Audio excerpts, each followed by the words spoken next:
Have you ever stepped into a space only to feel that something is still incomplete, waiting for you to bring it to life? Herb Sparkle's Secret Garden Sanctuaries offers exactly that feeling.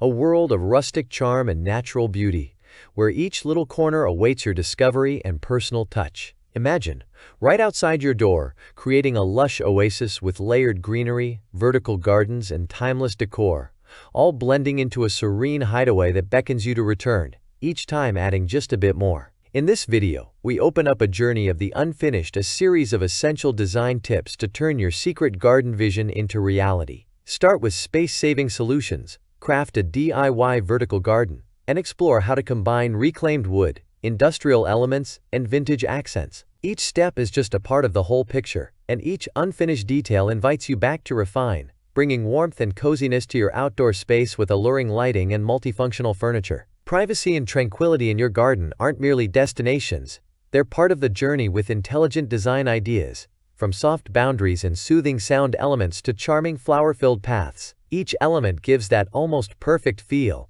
Yet it's this feeling that drives you to keep exploring, perfecting your garden day by day. Be inspired by the romance of winding paths or the practicality of modular planters, and find everything you need to bring rustic farmhouse charm to your small outdoor space. Let this garden, even if it's always unfinished, always has something left to enhance. Become a sanctuary that connects you to nature, where each step reminds you of the beauty in finishing what's left undone.